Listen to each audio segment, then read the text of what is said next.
All right, we are live. What is up, everyone? And welcome to the Random Encounter Podcast, episode 129. I'm your host, James, and I'm joined by Phaneckswhy, What's up? What's up? Bryant, Live from the Gestural Village. and Ash Destroyum. Yo, what up, guys? Yeah, I'm gonna say right now, apologize on the vertical stream. For some reason, I'm blacked out, and I am not gonna fix that because the last time I tried to do that, it crashed OBS, so I'm not gonna do that. But anyways, the horizontal stream is good. So if you see like a ghost talking, that's right. You can go over to the horizontal stream and check us out on both YouTube and Twitch.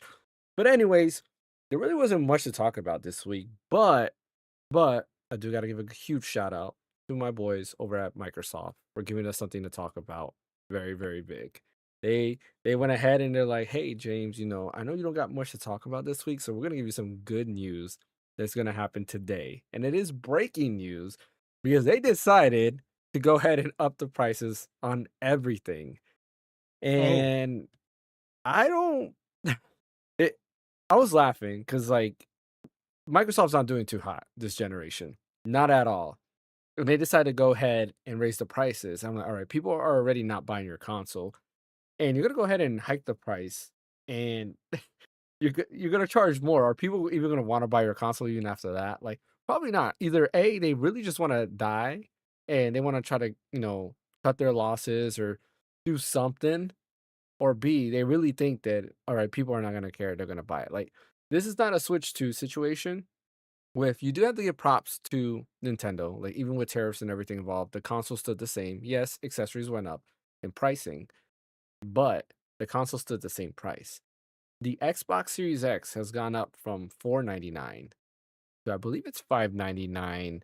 Let me actually That's what yeah, was that? 4.99 to 5.99, hmm and then 3.99 to 4.80. Yes, that's a lot. I mean, that's highway robbery right there. That's and crazy. I didn't even know about this stuff. that's not even everything. Give me a minute. I'm gonna actually bring it up because I did save it on here uh, to have all of that. Oh, is there more breaking news from Wario 64? Because right away when I popped on, something from Wario 64 popped up. I didn't get to see what it is. Hmm. While somebody else checks that out, let me know. I'm gonna read this off. So, Xbox Series S 512 was 370 or I'm sorry, was 299, now it's 379.99. The Xbox Series S 1 terabyte was 349.99, now it's 429.99. Xbox Series X digital was 449.99, now it's 549.99. Xbox Series X, the 1 terabyte, was 499.99, now it's 599.99. Xbox Series X 2 terabyte was 599.99, now it's 729.99. I'm gonna round up from here on forward. I'm not gonna say 99 because I'm getting annoyed at that. Xbox wireless controller core, $65. The wireless controller colors are $70, which I believe that's the same price still. The special edition controllers are $80, which is still the same price. The limited edition controllers used to be $80. Now they're gonna be $90. The Elite core the Elite Series 2 core controller was $140. Now it's $150. The Elite Series 2 full was $180. Now it's $200. And then the wireless headset went from $110 to $120. That's not the only thing they announced. They did announce that future game titles will be $80. But they will go ahead and, kind of see what game is worth at what. So not every game is going to be $80, but they'll analyze it, kind of like what Nintendo's saying, and see what games are worth $80 and what games are not. What do you guys think about that? Uh, this was news to me. Honestly, the way you were like opening this up, I thought it Mhm. was just actual good news. But then again, that just goes to show that I don't really pay attention to social media that way. But um, kind of shocked they did that in the first place. Maybe it's a strategy to essentially just trying to get rid of the consoles altogether and just mainly focus on the Game Pass subscription service. Mhm. Maybe I'm not too sure. I don't know. I mean, you could blame it on tariffs. You It can. Don't know is. how they're. Yeah, it is actual tariff. It Yeah, is it's actual it tariff. is tariffs. Yeah. Yeah. They did say this Because Oh, because the of that. majority of Yes. Xbox's consoles, like all their stuff, is manufactured in China. Oh, that I didn't know. Okay, then yeah, Yeah. that makes sense then. Okay. I would At that point, go, okay, go if ahead, it's Ash. tariffs, then yeah, if it's tariffs, then it is what it is. So I can't really That's a big argue jump. too much on that. Yeah. So I will say this. The only thing I will say is not because of tariffs, and this is something that I think was coming sooner rather than later, is the pricing of video games. We talked about that. I don't think $80 has anything to do with tariffs. It has everything to do with game pricing not catching up, right? We talked about this before. $60 for a game has been long overdue, or rather, $80 for a game has been long overdue because we've stood at $60 for how long? Brian, correct me because you had the right Decades. years. 2006. Yeah, since 2006. So almost 2 decades of $60 games, which is the longest in any price point of anything that I can remember. Because PS2 generation was $50. Wii, of course, was also $50. Before that, PS1 games, to my knowledge, that I remember, was like $40. Unless you had the like greatest hits, which was like $20. And 64 games, of course, they range from pricing. There, some of them were expensive, some of them weren't. But PS1 games at least were like $40 there. So for us to have $60 for almost 20 years, I think we were gonna hit that sooner rather than later, unfortunately. Okay. Bryant or Fan, what do you guys think about the pricing increase in general? Go ahead, fans. Microsoft should have seen this coming, like Nintendo did, and they moved all their manufacturing outside of China, out of China, because they knew like this was coming. Mm-hmm. And I think it's just a poor decision on Microsoft, because this is something that they could have avoided, but they didn't. They probably thought it wasn't going to happen. Mm-hmm. But So all the signs were there.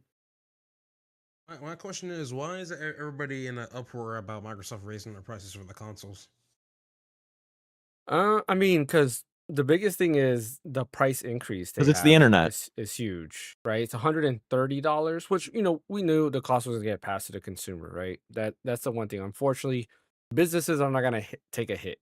They will never take a hit. They will rather destroy you than destroy themselves. That's a fact. Well, If the you thing, well, parade for a business well, and yeah, you love them, just know they don't care about you.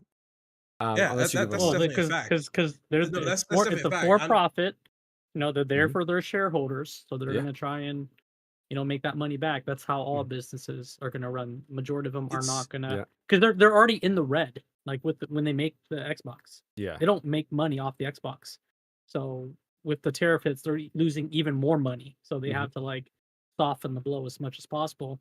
But like for business to not have the foresight to see this coming is maybe they got the wrong person running. No, so the thing is, everything you said was everything you said. Both you and James is correct. My question is, why are people are crying about Xbox raising their prices on the consoles in the first place? Like the people crying about it, because I'm pretty sure Sony's going to do the same later on with their PS5. They So, will. Oh yeah, guaranteed. or if anything, have they already done already by at this No. point? No, No. not here. So Not here. here's the thing I also wanted to talk about. And this is something that I looked at, pre-tariff talks and anything, is that already Microsoft and Sony had raised prices outside of the US, right? They've done it Okay. in Japan. They've done it, I think, correct me if I'm wrong, if somebody could fact check me. I think they did it in Europe as well, like certain models over there. But like the US was like the only place they'd never touched. And to me, that felt odd. Like, I get it. The dollar was stronger than all these other countries. So it kind of made sense. But, to I me, think it's I also kind of because the felt, user base is higher. yeah, like I felt like they were waiting for the right excuse also to up the price. And they were holding back. And then this is just that final push of like, okay, now we could blame terror, even though terrorists are, to blame partially, right? But I think the other part is also they wanted to raise the price anyways. Well, no, they not just the games, but Mhm. not just the console, but they even said they're going to raise the prices of the games this fall. Yeah. the games Yep, are going to yep. jump up to $80, Yeah. $79. So I think they're like, just to piggyback on you, but they're waiting for the right time. This was just like, hey, since we're going to raise the prices of the console, we might as well just go ahead and raise the prices of the games because Yeah. Nintendo already did it. So, you know, this Yeah. was probably something they're already planning on doing anyway, raising Yeah. the game cost to $80. Now they just like, oh, tariffs. You know, now we're gonna raise the console, and like since we have to raise that, we'll just raise the game cost too, like all in one go. You know, Yeah. rip the band-aid all at once, And so to speak. yeah, and I think really think about it, why people are upset is just that, you got to pay more for said console, right? Like even though most people are upset, probably were never going to buy an Xbox to begin with. It's still you still got to pay more, and it is kind of one of those things that you look at it like, dang, like now if I wanted an Xbox, right? I sold mine, so I'm good. Like I'm not buying an Xbox again. But like if I changed my mind and like, man, I really want an Xbox Series X. Well, guess what? Like it's up there in price and definitely not. If I had to choose between a Series X or like a ROG Ally X, which I own, but if I had to choose between the two, might as well spend an extra $50 more and get a portable machine that can play the same games. And that kind of puts food for thought when it comes to like Steam Deck too. Like how are they gonna price things? Are they still gonna take that hit? Because they took a hit already with the original Steam Deck. Will they still take that hit when it comes to Steam Deck 2 and make it still affordable? Because the way I'm looking at, if you want a Xbox Series S, you might as well go with a Switch 2 because it's probably on par in terms of power. So like you're gonna get something that's portable but also desktop. And assuming Microsoft goes with what they said they were gonna do and bring a lot of their games to Switch 2, then you got yourself Yeah, a then portable Xbox at that point, right? You can play all those games, yeah. and that's only for well, I said $50 more. I'm sorry, it's $100 more for Switch 2, but you still get that portable machine. So like, I would rather just spend the extra $100 and get that portable machine that does both, TV gameplay. $100. No. Well, Yeah, because Series S. No, I lie. I'm sorry. I'm yeah, looking at the you're old saving price. $30. Yeah, you're saving. Like, I I was was looking at the old confused with the pricing. math. I'm like, Yeah, how are you getting $100? Like, you're saving $30 if you get the yeah. Switch 2. So you're going through. Well, it depends on which version. So if you look at the Series S 1 TB, that's $429.99. Switch 2 being Okay. $450. So $30 more, and you can get the Switch 2. That does a lot more than the Xbox Series S, and you get a more completed library because assuming they're gonna bring Call of Duty like they said they will, maybe they'll port Indiana Jones, maybe Halo will come. That's been rumored that Halo was gonna come to the Switch 2 as well. And plus you get the Nintendo catalog, right? And you do get Horizon, right? You got Lego Horizon on Switch 2, so you can get some Sony games on there as well. So there you go. You got everything on the Switch 2 for $450 plus the games. I don't know. I mean, I think PlayStation will announce theirs. Microsoft had their earnings yesterday, and then today they announced this. So PlayStation, they'll either do their earnings call, talk about all the positive stuff, and then the next day they'll probably do the same, announce price hikes, or B, they'll wait for like Summer Game Fest to do like a crazy announcement, and then the next day they're gonna be like, yeah, by the way, this game is $80. You know, Yeah, I think they're gonna do a plan B first. Yeah. Like what they'll show off Wolverine that everybody's been wanting to see, and then they're like, yeah, this game is like $80, right? Or they'll show some other AAA game and say this is $80. Guaranteed GTA 6 is $80 At Oh, least. it was at it was least, rumor. if not 100. Yeah, it No, was rumored 100. 100. No, Yeah. I'm calling it. It's gonna be $100 when it comes out. I'm saying it right Because now. it's going to sell at $100, like Yeah. no question. You think anybody's going to say, "I'm not spending an extra $20 for the most expensive, biggest game ever made"? No, people are going to pony up that $20, 100%. That Rockstar would be leaving money on the table if they didn't upcharge on that thing. Unless if it was like, even if it was like $200, people would still buy it. But like an extra 20 over what the new norm is, people are going to buy it. They're gonna be. And I feel like they're not gonna do. I'm gonna feel that they're doing $100 because they're already like they already set their mind to make it $100 as soon as they start the development of this game already. And I know people are going to blame Nintendo for raising the prices of the $80. I Mhm. don't really believe that that's really the case because Was it- Rockstar's thank, Rockstar. thank you, Nintendo's They're already trending on Twitter. Oh yeah, it is. It's no, no, ridiculous. no. Yeah. I don't believe that for a bit. Listen, Rockstar, they're I in their own league. They legit milked the hell out of you if you play GTA Online with the crappy internet servers they got, and they still got away with it. They're going to do. They're going to make it. They're going to make the new game $100, and you're going to buy it. So that is what it is. So I feel nothing to like do with Nintendo. Nintendo, Microsoft, and Sony all knew about the $80 thing. Mhm. They're just like, hey, Shenanigans. whose turn is it to announce the game price? Yeah. Because Sony did it last time, so they're like, we did it last time, we jumped it up.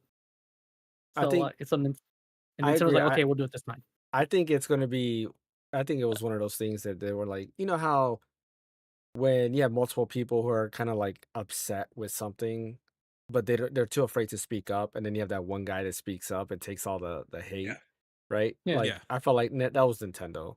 They were just like, we're gonna do it. Nobody else. Everybody's too afraid to do it. We'll do No, it. what I'm saying is like, I think they all were planned it.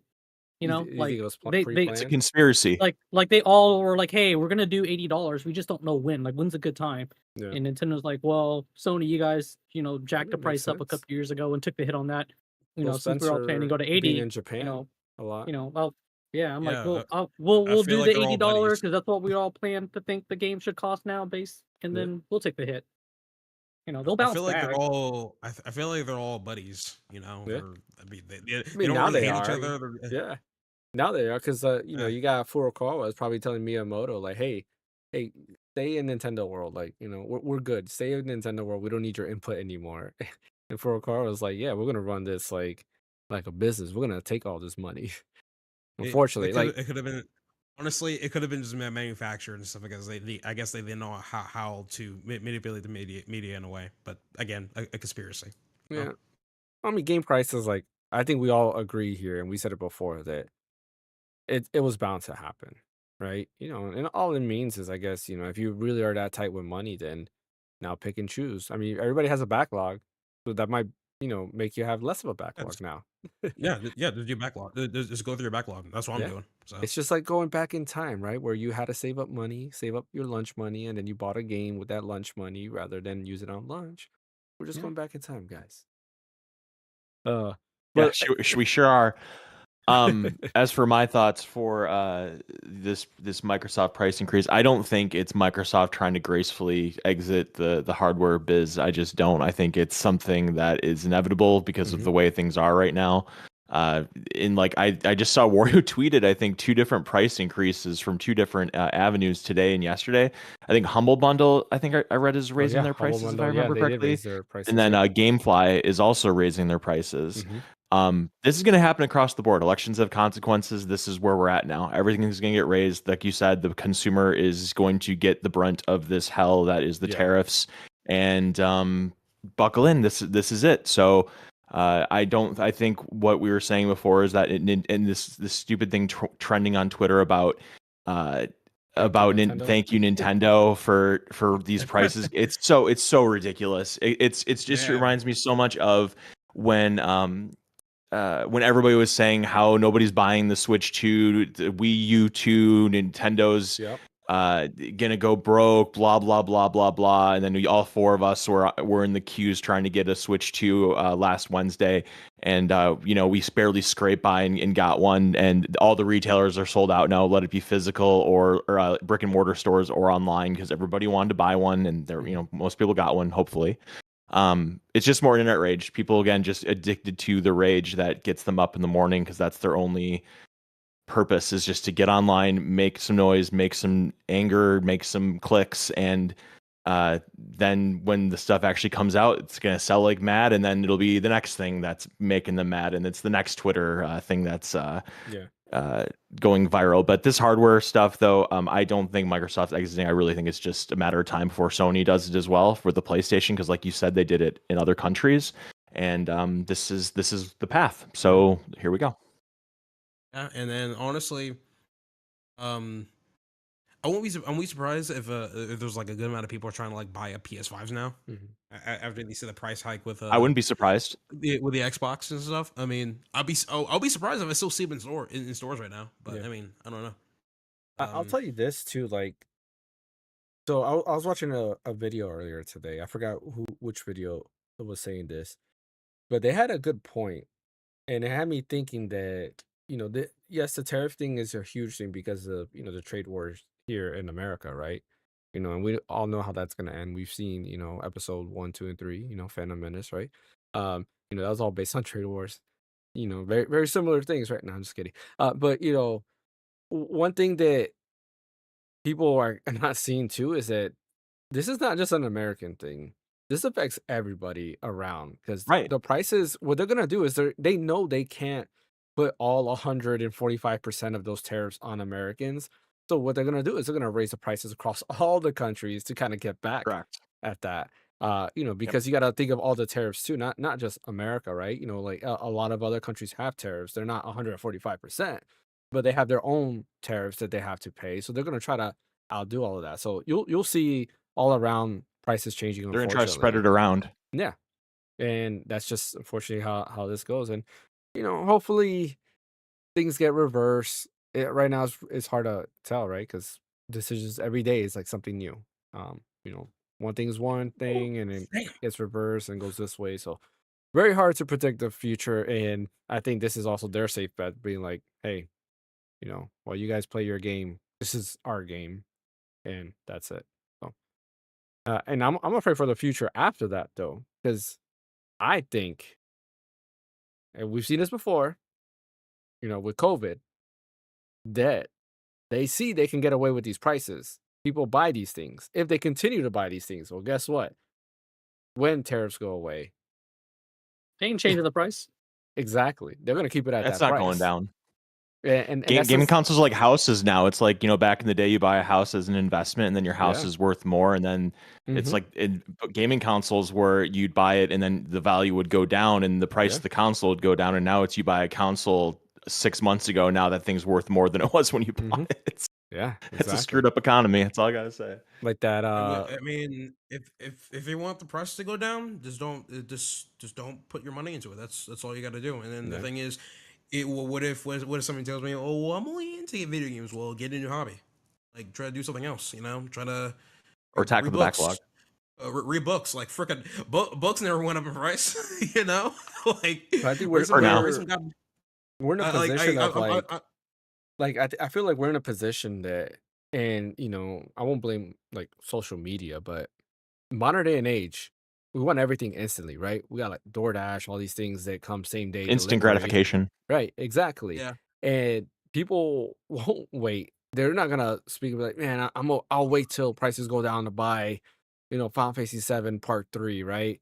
Nobody's gonna do Yeah, that. They don't care if it's Some things I wait on. I- I have a wish I list. Yeah. miss that mentality. and I guess stuff, that's a bad because for me- analogy, but like you kind of get where I'm getting. Well, Like Yeah, I know what you're saying, Yeah. but yeah, no, I mean, like, I it get just it. depends. Like, some things, like, you want to have, like you said, Final Fantasy Part 3 or Kingdom Hearts 4. You're not waiting on that. But Yeah. if it's like a game you might have like a kind of a passing interest in or want to add it to your collection, then you might throw it on the wish list, wait for it to go down $10, $20, then you'll buy it. But Yeah. still, it's that's fair. What were you saying, Ash? I've always waited like for prices of games to come down unless there's a game that I really wanted to play that's coming out. Like I think the last time I bought a game day one was probably Cyberpunk 2077 because I was actually genuine hype for this game and stuff, and I think it was like $50 launch at launch or something like that. But I got kind of burned on it because the game wasn't well optimized and stuff, of course. But for if anything, for most of the time, whenever I see a PS5 exclusive coming out, I know for a fact it's going to be released on PC eventually. So I just play the waiting game for that and see what happens. Like, good example, Stellar Blade's going to come out next month, and I'm going to be playing it on PC. Yes. So, I'm buying that day one. And I wish sorry. Sorry about that. Anyway, Anywho, They're saying, yeah, go get Stellar Blade, Ash. Go get it. Yeah, but anywho, I just wish people had the same mentality when it comes to waiting on shit. The instant gratification I can understand, but that needs to be used in certain situations, like actual emergencies. Like, if you're bleeding out and you need to go to the hospital, that's like you need to be there immediately, right? So Yeah. to me, that makes the most sense. But when it comes to like stuff for indulgence, like video games, movies, and stuff, wait it out. Wait it out. You're going to eventually see it, So, and there's this one particular argument that people like to use is that where they say you never know if you're gonna live tomorrow. I'm like, brother, if you let that eat you alive day in and day out, then yeah, they're gonna really f you hard when it comes to capitalism. Of Straight up. course. Yeah. So like you can't be thinking like that with that kind of mindset. Mm. You always need to know that you're gonna live tomorrow as well. Yeah. So I'm sorry, Cat, but but yeah, just practice the virtue of patience, and that will really get you like far as a not just as a gamer but as a person. Like, and this is a good time for anybody to practice that practice that because it's easy. Me is easy, So like that's part of the reason why I'm so good with people when it comes to helping them out and stuff, because I'm patient with them and I know what the issue is. We solve it. There you go. It doesn't need to be solved then and there. It's one step at a time. Yeah. So sorry for the bit of a tangent. Last bit on this topic. Do you think the other companies, well, let me say not other companies, but mainly first party studios, do you think that they will kind of copy the Nintendo approach where Nintendo barely did any sales on their first party games? Do you think they will put them in that same regard and not put sales on their first party games in the future as well? Because, if I'm a company, when you said sales, I thought you meant like purchases. You're talking about like sales as in lower the Yeah. prices. Correct. Okay. I Like, was like, Nintendo isn't making sales on their first No. first No, party. I I'm mean, like, they're like, making tons of sales. like I know it's lower 60 prices. days. Yeah, like Smash Bros is 60. I say 60 days, $60. Like 99% of the time. I think Right. at one point it was on sale, but like for like 50 or something. exactly. Do you Like see something really low. I'm trying to think of a game from PlayStation coming, like Ghost of Yotai, right? Do you see Yeah. that going on sale in the future, and they just keep it at $70, or who knows? Maybe it's $80 now. Maybe they're gonna change the price to $80. Do you see it just staying at its set price and not doing a That sale? depends. No, I Depends. think it's gonna go. I think it's gonna be $80 when it comes out. I would Yeah. be shocked if it wasn't. But I bet it's gonna go on sale within 3 to 6 months. I bet it's gonna go on sale. Just because I agree with that. Nintendo has a paradigm. It's just that's how they do business. Nintendo games, they're special. They just are. Like Crash Team Racing is a fantastic kart racer game. It really is. It's in some ways it's like even more dynamic than Mario Kart, but Yeah. like that game's gonna go on sale, but Mario Kart isn't. Like it's just like, it is what it is. This was the first year. So when you think about it, look in hindsight, this is the first year Nintendo did that. Nintendo always had Nintendo Selects. Remember that? The red box. That's true. Where they had their games after a while, they'll put them for $20. And Did Wii U have that? Yep. Well, I don't know if Wii U had that. We did. I know we did. I don't remember if Wii U did. Yeah, that I don't remember. That's a good question there. But maybe Wii U. Maybe you're right. Like I'm trying to think. I don't think Wii U had that, but at least we did for sure. We did for sure. Yep. GameCube also had it because it had like the yellow banner. And N64, the gold badge on the top right or whatever. Player's choice. 3DS had it. SNES had it. Yeah. So a lot of these games had that, right? It's like greatest hits on PlayStation. But yep. Oh yeah. I miss those. Yeah. It was the very same thing, but like Nintendo Switch, maybe Wii U. Like I'm thinking you're right. I think Wii U didn't have it. I can't really think of one. I'm gonna look it up. Yeah, but like Nintendo Switch had no Nintendo Selects, and like PS4, the PS4 had greatest hits. I'm trying to think. PS4. Yeah, I think so. Oh, they did. Yeah, because they had a bunch of red things in Best Buy. They had like a whole section of they did like the $20 stuff. So they did there. Yeah. Let's see. This is you should react to a song. Sometimes I feel like they repackage like the game, Yeah. Wii U did have a greatest hits. It was called Nintendo Selects. Yeah. So they did. They did. Okay. Yeah, So I feel then, like some of those games that they do like greatest hits or yeah, Nintendo Selects are just like old stock that they can't move. I'm like, Yeah. okay, well we'll just take those out of those cases, put it in a different case, and then try and move it because Yeah, it which costs more money to store it than it would be to get rid of it yeah. at a But I mean, discount. So they had good games for like Nintendo Selects on Wii because I remember that. But like Switch, that can you imagine Mario Kart being $20? Like it sold, I don't like I forgot how many copies it was, but it's a lot, and it probably would double if Mario Kart was $20. Yeah, so well, interesting. when you how much did the Switch bundle cost with Mario Kart 8 on Black Friday? Did it cost the same? I don't know. It's a good question. I don't remember. I don't remember either. Maybe Let's see. maybe the OLED one was $3.99. Yeah, I think so. So basically, you save $10 on Mario Yeah, Kart, and it did yeah, come like with like I think a year of Nintendo Switch Online as well. That's oh, it did. another Okay, $30. That's like $40 in savings, if it was $3.99. let me see. I'm checking it out right now. Yeah, all right. It's hard to gauge the price on these. Okay, there was one that says $2.99. Mm-hmm. Yeah. Here's straight from Nintendo, $300. Yep. So essentially, with that bundle, I think you were just getting the only way for you to get like one of the only ways for you to get Mario Kart 8 at a discounted price is if you bought the Nintendo Switch bundle with it, which was $300. You So get a that whole free you'll game get with it it. for free. That's the OG Switch, right? And Or a regular Switch, I OG mean. Switch. Yeah. OG Switch, yes, that's correct. And you also get Nintendo Switch Online too. Don't know what it says on there, but it probably says a year, a Yeah, it's a literal year. year. So So you're getting a whole $90 year online savings.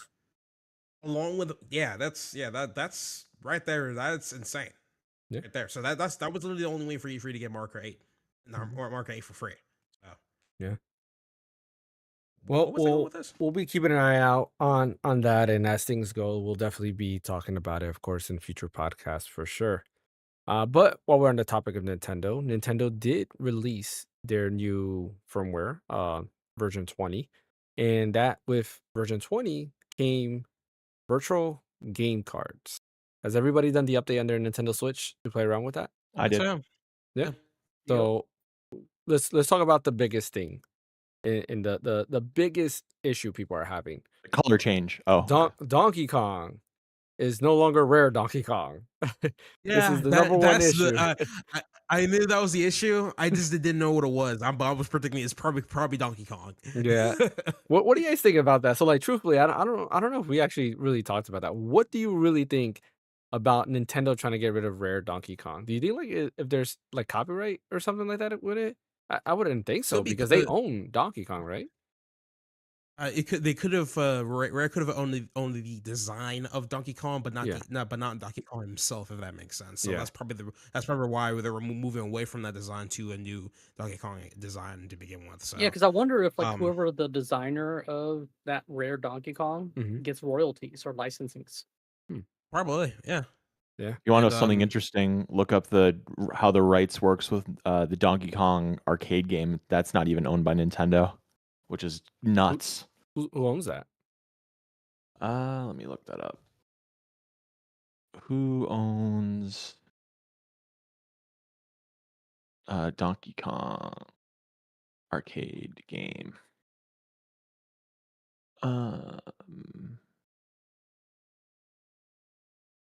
Because like, do you notice how that arcade classics Mhm. thing that came out, like that wasn't done by Nintendo? oh yeah, Is it? that I remember. That's true because I'm pretty there was sure. multiple arcade Nintendo games. Yeah. I also remember that there was also a arcade Mario Kart game that but wasn't done by Nintendo either. I think it was done by That was- Namco or something. Yeah, like that was Namco. Yeah. That was Yeah. pretty fun. I can't find it right now, but I know I read that there were some weird rights issues that came up with that Interesting. arcade game. Because the arcade weird game one. predates, I think, the NES, if I'm not mistaken. Mm-hmm. Yeah, I think so. Yeah. Yeah. And the guy that's there is not Mario. He's Jumpman. Jumpman. Right. Yep. That's pre Mario there. I Yeah, I can, I mean, can say this much. Oh, sorry. no, I was saying, as far as that goes, like, I don't know, like, the new design is really an old design. It goes back to like how Donkey Kong used to look. But I don't know. I guess I got so used to Donkey Kong being like the cool guy, right? Rare made him the cool guy, right? I think Donkey Kong Country 1, he, got Cranky Kong on the rocking chair, and then Donkey Kong just busts out with a boombox and dancing and stuff. And you see him as like, this cool guy, this guy who's got everything, and he just likes to mess around. You had the Donkey Kong like animated series that was on TV. I'm not sure anybody else watched that. Maybe I was the only one that watched it. I I've watched seen a little bit. I've seen a I little bit. remember Yeah. it. Yeah. So Yeah, like, same here. they kind of repeated that Donkey Kong is the cool guy, and that kind of, moved forward. That's what he was. And then you get Donkey Kong Bonanza, and he's a goofball. He's not the cool guy anymore. He's a goofball. And I'm like, man, I don't know how I feel. I'm kind of mixed with that. Like, I don't care. I'll still play Bonanza, but like I kind of like Rare Donkey Kong better. Well, I mean, Okay, if you go based off the Super Mario DreamWorks movie, Mm-hmm. Donkey Kong is not the cool guy. He is a goof. True. He is a He's kind of a goofball, yeah, tempered dude. Yeah. Donkey Kong's not even Donkey Kong. He's just Seth Rogen. Yeah. but like, all right. Anyway, but like the thing was with that is that I kind of like the new Donkey Kong, depending on how they use him, right? So, for example, I feel like there was nothing wrong with the Donkey Kong design in Donkey Kong Bonanza. Mhm. However, if you put him at certain angles, similar to what Rare Donkey Kong used to be at, it looks kind of off-putting, off-place. So, I feel if they were to do a new icon for the new Donkey Kong design at a better pose or angle, I feel like that would further capture his overall design compared to the old poses and stuff, right? Because like I like the design. Do I like it more than the Rare the DK design? That should be determined, of course. But so far, I'm not really bothered by the new design. I like how they're going with a new direction for it and stuff. If anything, it sounds like they're making this new Donkey Kong even more destructive and more powerful than the Rare Donkey Kong. So I would like to say that they're probably just grabbing a new iteration of Donkey Kong and rolling along with that instead. So I mean, The I real just Red think Faction gorilla. yeah, exactly. So I feel like if they try to do a different pose with a new Donkey Kong, I feel like they'll have better reception with that, honestly. So I am good with the change. I think that a lot of the reverence for how Donkey Kong used to look is nostalgia. And I mean, I was 7 years old when Donkey Kong Country came out, and I loved that game. I thought the graphics were out of this world, and just playing it in the music, and it was a vibe for 94, and it was a wonderful vibe. Nothing but positive memories of Donkey Kong Country on Super Nintendo. Amazing music. But I think, what'd you say? Amazing music.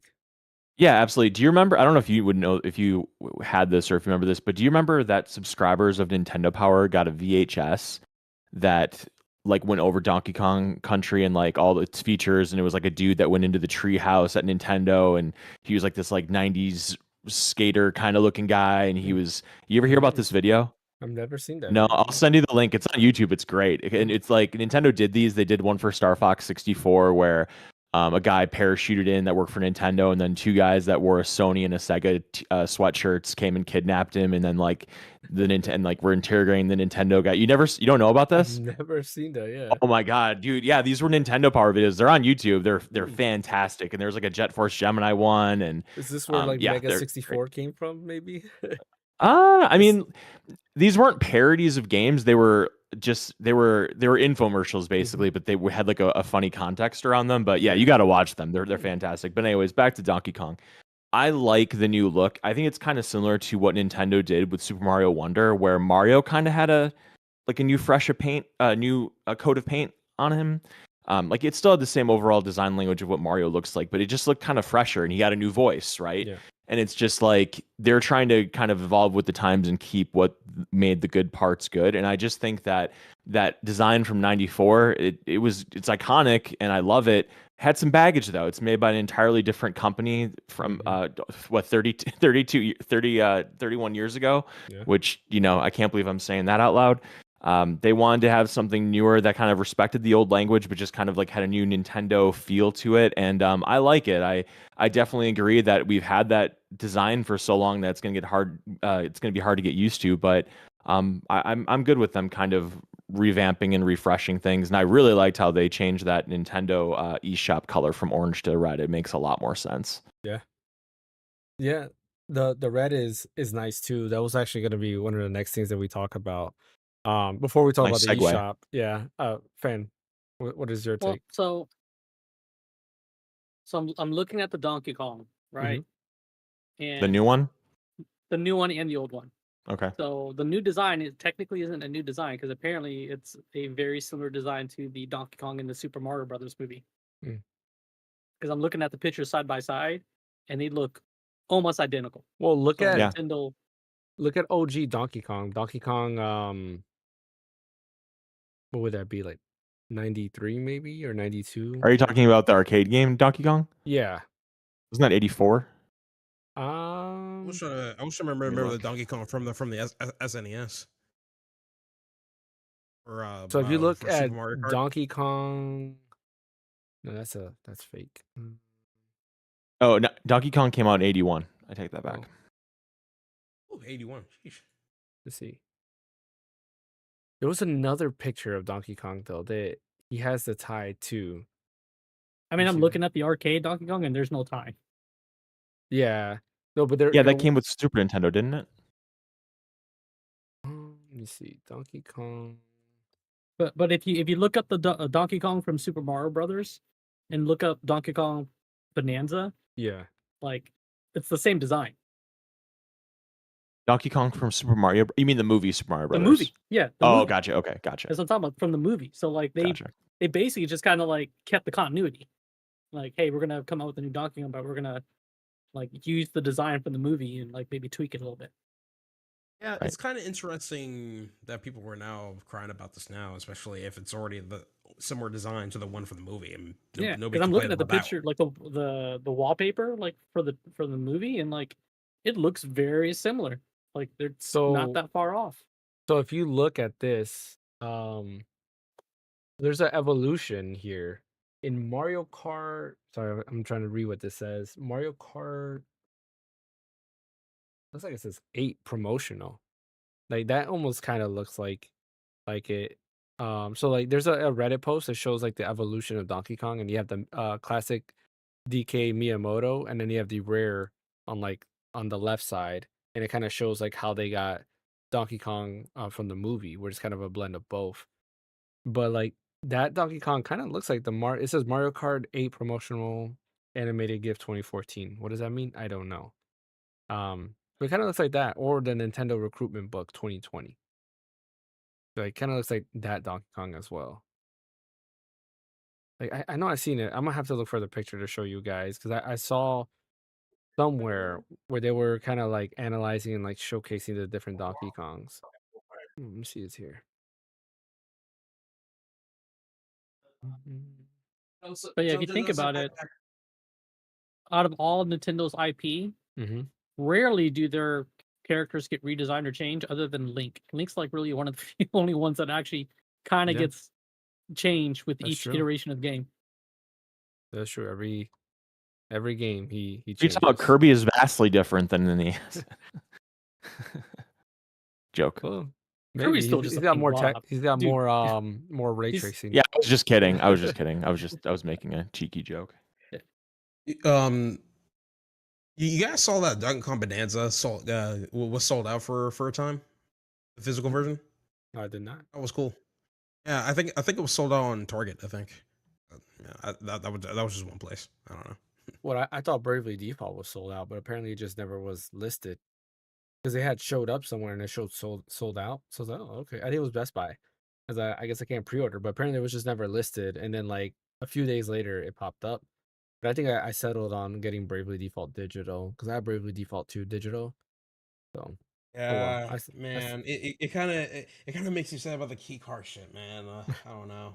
we'll So get to some of that in a bit. Let's talk about the eShop, because Brian mentioned that.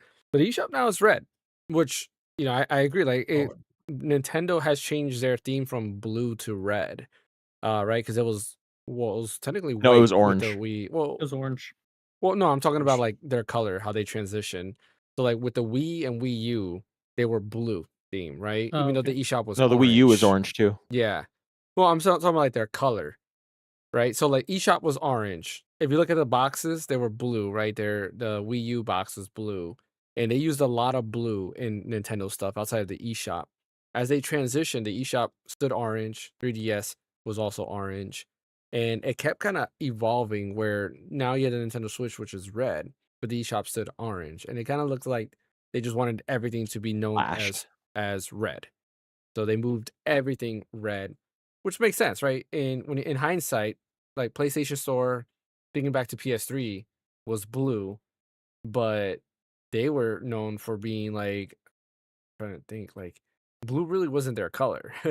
And as it progresses, now you think of PlayStation, you think of blue, right? You think of green, you think of Xbox. So now you think of red, you think Nintendo. And just putting everything red just kind of makes sense. But there's one particular thing that I actually want to say about the eShop. I think it's faster.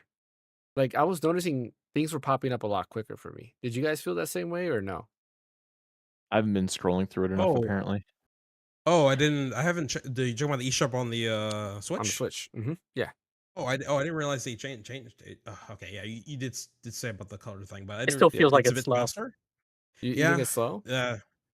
For me, it felt like it's still pretty slow, right, compared to everything else we have. But I felt like things were loading up a lot quicker. Like if I scrolled down fast, it wasn't taking as long because a lot of times it would just stop to a crawl, and then I had to wait for everything to load up. But it seemed a little bit better overall. But they also went ahead and they kind of changed a couple of other back end stuff. For example, the top selling games now they changed the way that is. There's not a lot of shovelware. When you look at great deals, a lot of that shovelware is kind of gone. Like you're actually seeing Yeah, I more heard slow they did games. that. Thank Yeah. God for that. Yeah. Yeah, there's quite a bit of change they did in the back end. And while this is not the Switch 2 eShop, because we do know the Switch 2 eShop will look a little bit different. They have videos already posted on their website and how it will look.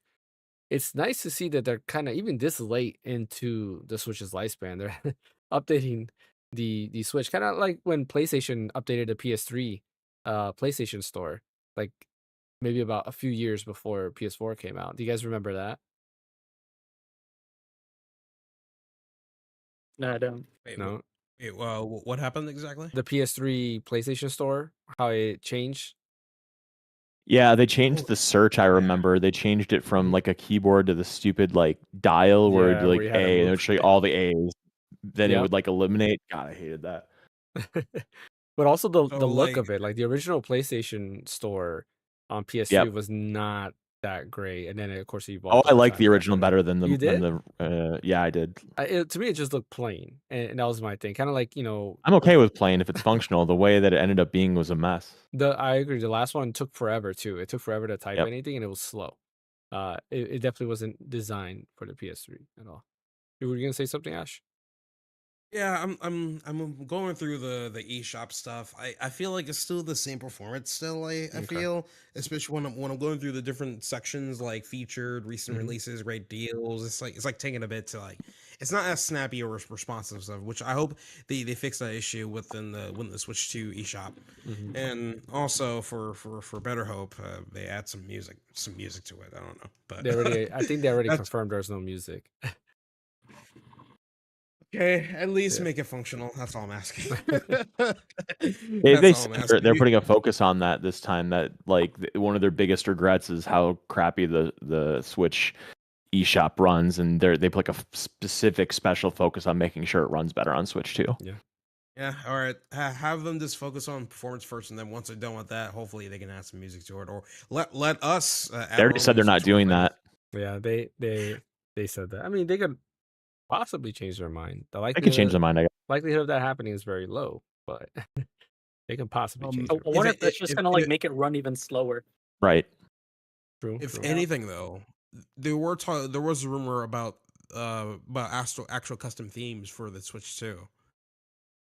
So Mm, I mean, we have yet to even Just see a a, dark theme. just, So like, there's a dark theme. just a for the just a Switch rumor too, though. It's was just it? a rumor. Yeah, So there's a light and a dark theme. Okay, yeah. I did not see Yeah, that. There's Okay. there's a light and dark. I mean, I theme. would hope so. I would hope Technically, so. there's 3 themes.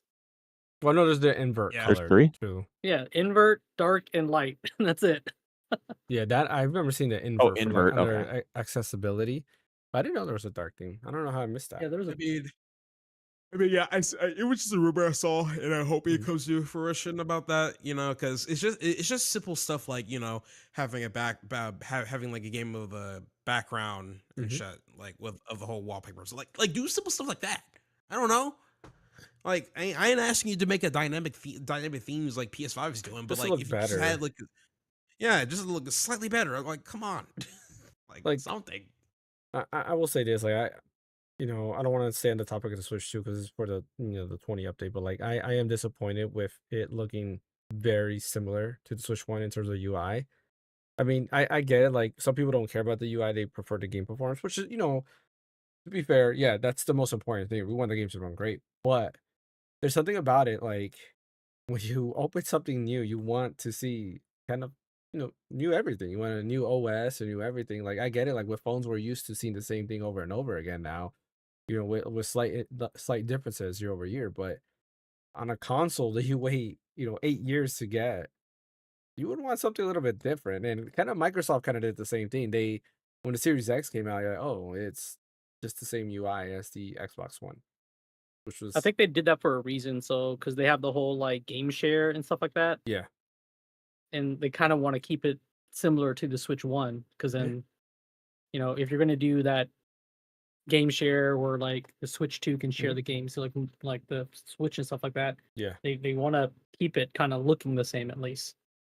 Well, I also know that in the original Switch, they minimized the UI elements and everything. They made it as plain as possible because they wanted to make sure that the majority of the power that you're going to Yeah. get from the Switch is utilized for the games themselves.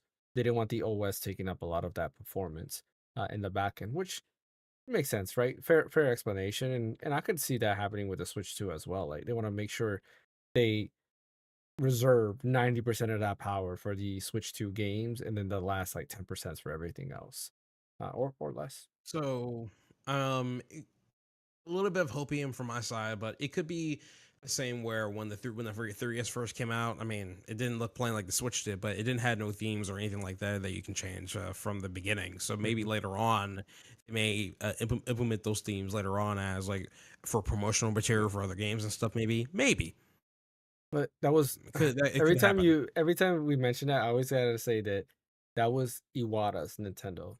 It's no longer Hey, Iwata's Nintendo. you don't Like, have to remind me of that, brother. yeah. I know that was you watched Nintendo, but crap, man, Well, it's just I'm afraid to say, but the Nintendo that we knew, I think they're gone. But going back to the topic at hand, what do you guys think of the eShop itself? Did you take a look at like the deal sections to see like how there's not a lot of stuff? It seems like they cleaned it up a little bit. it's a bit better. I mean, I wasn't expecting like a whole night and day Mhm. difference except for the I, color. I think it's because they got rid of a lot of the went. clutter. Yeah, Yeah, there was a lot of certain games in there that shouldn't be there in the first place, and I'm yeah. shocked Nintendo let those games inside. I'm really shocked knowing them, So, I don't know but if yeah, I'm glad they. Mhm. I was gonna say I don't know if anybody listens to the Game Scoop podcast, but every now and then they had a section because Nintendo used to have the Nintendo seal of quality, right? Like they would put that on games that they assumed it was up to Nintendo standards. Now Yeah. they changed it, so they would have a section called Nintendo seal of quantity, showing games that were just straight garbage or like the most horrible like type of games out there. They were just for a fact that they just went to like a assets shop and like just got all the free assets there and made a game out of that. Dude, they made a extremely watered down version of The Last of Us on the Switch. So I remember some that. random Yeah. some random developer just got some random assets and they were just trying to copy all the story beats. It was all there, and I'm just like, you serious? They actually got past Nintendo with that stuff. So I'm hoping at this point Nintendo actually steps up their game and actually moderates Yeah. on what games should be in their store, because I'm surprised that Nintendo let that happen in the first place. Because if they want to, be like the family friendly company where all their kids play their stuff off of, you don't want your kids to be seeing that stuff on the shop and stuff. So I remember the game. There's the screenshot here. It's yeah, it's oh man, it's bad. funny because like you're some random dude, and then there's somebody who's supposed to be like Ellie, and like from what I remember seeing somebody play, you can't Yeah, even die in the game. Like there's nothing you can do. Like, yeah. you can't die, and you I'm can't like, kill the and I'm like, zombies. how are you able to get away with that? That's crazy. And I'm like, and so I knew for a fact that like Nintendo at the time didn't have like a team to like actually check these games and stuff. They just had one guy and say, "Oh, game, you can come in. Oh, game, you can come in." It's like that one. It's like that one meme, that one short where you have the security guy that just does. You guys know what I'm talking about? Is that stuff? It was I was learning Nintendo, which I'm glad they're Mhm. actually cleaning up all the crap in there. And yeah, that's great. Mhm. I'm hoping once I get the Switch 2 that the eShop is it's a bit faster, or 10 times faster. I mean, we're getting a huge step up from what we have now, so I'm hoping the eShop is a lot better. So Mhm. I agree. I hope. All right. Virtual game cards. Can I say something on that? Yeah, go ahead. I wanted to say one quick thing on the eShop Yeah. redesign. All of us are very well versed in technology and video games and all that kind of Mhm. stuff. I still don't get all the differences between the digital game cards, the game sharing, the like all these features. Like I still don't 100% understand it and try to keep it straight in my head. I can only imagine the layman at Christmas or something like trying to figure all this out between like the different cards and the sharing and all that like it'd be very overwhelming because it's Mhm. overwhelming for me to keep track of all of it. But I anyway, can go ahead. try to explain the best way I can. So with the game key cards, essentially, I mean, in PS4 and PS5, Sony's been doing this for like forever now. But essentially, you get some part of the game on the cartridge, but you got to download the rest online and stuff, of course. And it still works like a physical cart where you can actually share with amongst other people and stuff. And I would say that the biggest advantage that the game key card has versus a digital game is that when you actually lend to somebody a game like a game key card, they can actually keep it as long as they want. Meanwhile, with the virtual game card, when you share that with them, it's only up to 2 weeks and stuff, and it comes back to you automatically, and you have to meet up with them again to share that same game again, right? Yeah, Or you can sell it. it's too much. Too much. No, it's not your fault. You did a good explanation. It's just I think that like I kind of understand what you're saying, but again, either I'm just insanely stupid or this is just so damn convoluted A that game I key can't. card is just yeah. like a PS5 game. Yeah. Yeah. Yeah, I get the game key. I get the game key card more than I get the game sharing piece. Like the Yeah. game Oh, key the card. game sharing. Yeah, I can So explain that. So the game sharing, if you're talking about that portion, it's essentially it's like DS download play. Have you ever messed with DS download play before on your DS? No. So So DS think of the download, game share as like the host. yeah, the host, and you're sending like core game hold files on. Are you to talking about another game share system. as the Nintendo Switch 2 feature, or game sharing as in like if I want to let you This is borrow a what I'm game? talking about. That's what I'm talking about. I don't need you guys to Yeah, explain it to yeah. me. I'm just saying this stuff is confusing. That's all I'm Yeah. saying. The Nintendo Switch 2 feature, the game share. It's essentially you're essentially sending core game files from one system to another, so that way they can use those files and still play with you, on that same game. Now that's for DS download play. For game sharing, I haven't read too much into this. I think you might just directly streaming that game to Yeah. the You're Yeah. streaming it to the other Switch. consoles You're via streaming it to the other. video. Yeah, streaming Yeah. it to Via Switch, video and or stuff, I whether feel. it's local or online. And only certain games are game share compatible, which I was hoping for Mario Kart Tour to be, because in that way I could be like, hey, since I have the Switch 2, if you guys still have the Switch 1, I could be like, hey, game share, they can play Mario Kart Tour It's the on the Switch with me, but it's basically it's Steam not on there. Remote Play together. Or think of it like Remote Play, but the next extension to that, right? Where Remote Play allows you to stream Yeah. your game to yourself, but this allows you to stream it to other people and then they can play with you. That's game sharing. But if you're talking about like virtual game key card, I'm sorry, virtual key Virtual card. card, whatever it's called, virtual Virtual game game card. card. There we go. Game key card, Yeah. game key card, yeah. Virtual game card, that's a little bit different. So, virtual game card, is interesting, and I do agree with Bryant because like there is a lot of people are confused with this. It's not just you. I've seen a lot of people, and I had to read into this a little bit more. It's the sharing aspect of virtual game card, like how exactly? Because they mentioned it, but we weren't too sure. And now we do have the evidence, or rather, we know what it's about. So with virtual game card, all it is your digital purchases are now virtual game cards. Every time you look on your Switch, it would show as if like a actual game card is inside your Switch, but it's not. You can share it to other family members, and they have 14 days to play that game, or they can give it back before. But once they have that game, you cannot touch that game. So Exactly. basically, it's kind of like real life. You're lending them the game, they can play it, but in 14 days it gets sent back to you, unless they send it back sooner. If you have two Switches, that's where things kind of get weird, and I'm trying to figure that out myself. I haven't gotten to testing it, but to my knowledge, if you have two Switches, you have to go ahead and move your games from one Switch to another. Meaning, from what I understand, if you go to your other Switch, and if you're let's say you lose your other Switch, then I have no clue how that's gonna work actually. I gotta test it out because I do have like my son's Switch to go ahead and mess with to kind of see how that works. But that's the one thing that a lot of people are not too sure exactly how that will go because they say that you have to pass it from one Switch to another. I've heard somebody else say that you don't. That all you have to do is just go to the game and press insert the game, and what it does, it automatically removes itself from the other Switch so that you can use it on that Switch, which that makes sense. Because if I have one Switch in one room and I'm in another room and I just want to play that same game, why do I have to go ahead to my other Switch and pass it over? Now, for the initial That's setup, yeah. if you have two Switches, you do have to have both Switches close by so they can link together.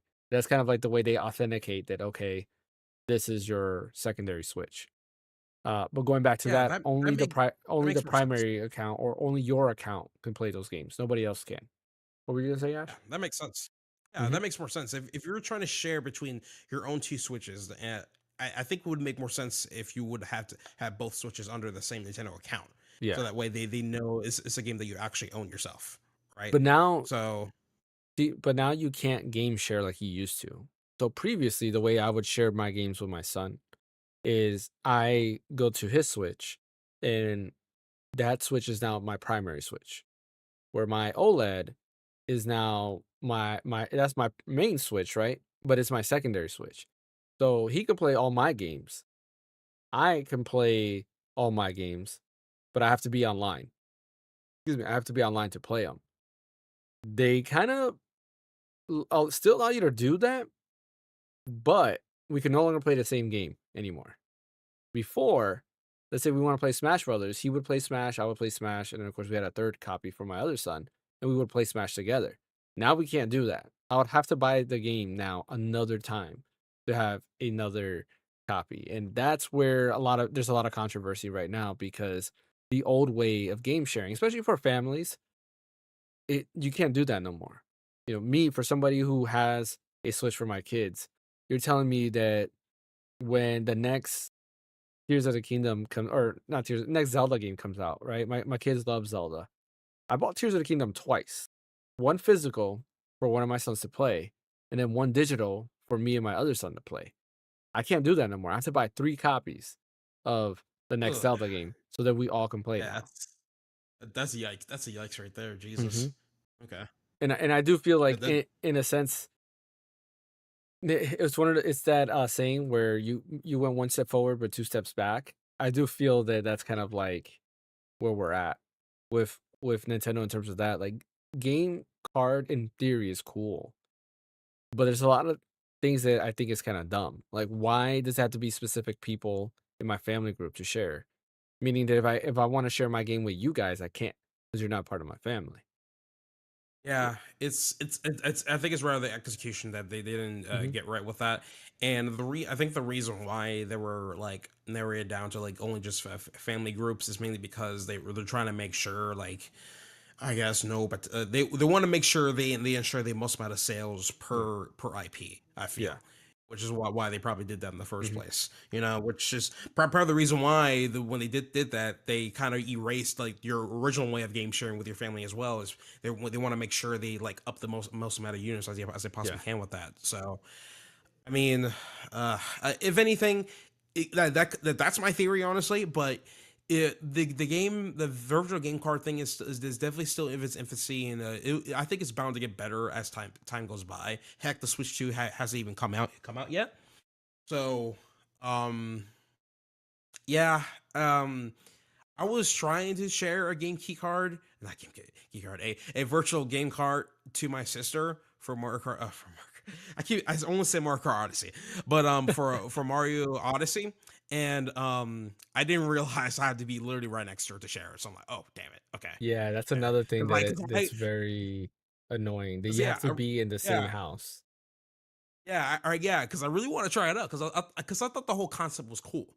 But if it's going to like bring other limitations, especially for families like yours that are trying to game share amongst each other, then I mean, at that point, that's kind of counterintuitive on their part, and I Yeah. hope they're able to address these issues and try to maybe rectify them as soon as they can before the Switch comes out.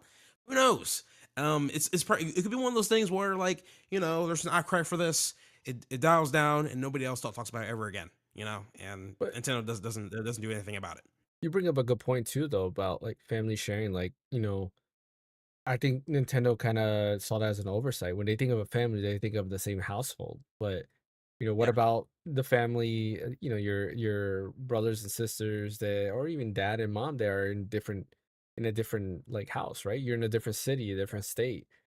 I mhm. don't think they thought about that. Like, honestly, to be fair, like I didn't even think about that until you mentioned it. I was like, oh wait, yeah, you're right. Like, if my brother, who doesn't live in the same city with me as me, if I want to go ahead and have him share a game, I can't. Yeah, because he literally has to come to I you or mean, come to him. So Yeah. you can't share it's with them right definitely now, regardless. Well, I mean, I could ship it's him the game, right? Yeah, you could physically ship him the game. Yeah. Or yeah. the If old anything, way, he can, log into my account and download the game. I mean, I guess that See, still I works. think that's why they got rid of that, because too many people were like, it was. I think that was a bug in the Switch, and then Nintendo was like, well, we can't fix it, so let's just make it a feature. So, well, are you talking about, because they had a little thing on how to do I that? know, that's what I'm Yeah. saying. Like maybe it was a bug, and they're like, well, we'll just make it a feature. Yeah. You Because know, we're then like, we're they not going to try removed and that fix it now. because, like, Yeah. yeah, because like we can't patch it and fix it now.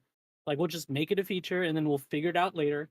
Now, since the Switch 2 is coming out and like they're, you know, they figured out like, okay, we can patch it, we can fix this hole that we left in the system. Because I mean, people were modding the original Switch, they figured out Hmm. how to do it, and then Yeah. iterations after that, they plugged those holes. This is just a hole that they plugged. Yeah. here's an idea I have. It sucks. Not gonna lie, Here's but yeah. an idea that they can possibly do is, and they can still stick with the family sharing idea, but be less restrictive. And what I mean by that is, copy some notes maybe from Steam family sharing to Yeah. where except there's a couple of things you should be able to do. So like you will have your own library, and there's a family library, and it's up to each family member to actually put a virtual game cart into the family library for anybody to grab, right? And there's only one copy of that, so whoever grabs it, you can't none of the family members, including the person that put the game into the library, can play it until they're done with it at Hmm. that point in time, right? And they can work in some magic to where, hey, let's say you kick out a person from that family, and they had a game they had a virtual game cart. Well, once they're out of the family, then the game leaves. It goes straight back to the family game library and stuff. Yeah. And if anything, well, what you could probably do is that they can even implement another feature to where, hey, I kind of want this game back. uh, I was going to request it back, and they can't play. They can't play it again after once they shut off the game from their system and stuff. So Hmm. stuff like that, stuff like that, they can do with no issue, because for one thing, that eliminates the need to essentially travel to your other family member to try to do the loaning of the virtual game cart. And on top of that, it allows for ease of access to others that want to try out a game, and all you really need to do is put it up to this Family Library Cloud thing. You grab it from there, play it, and then put it back. Hmm. Simple as that, right? So if they do that, then I think that'll be a lot. I think that'll be a lot better than what they have right now. Yeah, I mean, I agree. Like, I think Steam Family Shares is still the best way to share games. It makes Oh yeah, sense. yeah. I agree. Yeah, it's just it's a bit similar to Steam Family Share, but it's just the only part that's different is that if we're trying to think like Nintendo, is that they're gonna let the user decide if they want their virtual game cart up in the Mhm. Family Share tree. Yeah. Because from what I remember with Steam Family Share, I don't know if you're even allowed to like take your game out of the Family Share thing. I don't know No, if that's even so possible or not. the way Family Share works now is that everybody's library is together, right? So so the way Family Share is on like Steam, your library will be under your name, and then there's another tab for whoever in your Oh, family yeah. has theirs, and then you just choose whatever game, and then as long as you're Oh, yeah. I know. playing, they can't play, and vice versa. Now, the same thing that Nintendo is doing with the not with the game card or with the virtual game card version, but the other way is still possible. So if you're doing the old way of game sharing, you can still play the same game as long as one person is offline. And with Steam Family Share, I believe it's still the same thing that as long as one person is offline, you can play the same game at the same time. So there is that. I believe that's the case. I might be misremembering, but I thought that was the case. Um, but yeah, like I do think that Valve does it better than Nintendo right now. And the only negative is I still think the virtual game card thing is cool. I'm not trying to make it sound like it's the worst thing ever. It's better than nothing, right? It allows you to share Yeah, games. better than nothing. They Yeah, I they just agree. have to make it so that you can do it over the air, right? Like Yeah. or not over there, but like over internet. Because again, if I'm not there, right? Let's say I travel for work and my son wants to play a game. I can't get letting him the game until I get there. And to Fan's Yeah. point, right? In real life, that's how it is, right? If I can't let him the game if I'm traveling anyways, if I have a physical card. But you would think digital will make it a little bit easier because we have that Yeah, capability. yeah, yeah. That's the whole point of digital and stuff. Because like at that point, if it's digital and not in the physical form, why not Hmm. just put it into another digital library where your Yeah. son can grab it? You Right. know. Just So because, a good yeah, analogy is just because, in real life you trash your mail and you have to wait for, the garbage truck to pick up the trash. Doesn't mean that your email you have to wait once a week or, once every few days for the internet trash can to come in or trash truck to come in and take your trashed emails, right? Imagine if you had to yeah, wait like that. yeah. That would suck. And not only that, your trash can gets full and you can only delete so many emails and then you have to wait for it to get empty. Like, Essentially, yeah. Yeah, I could see them updating it because right now it's limited to 8 family members. yeah.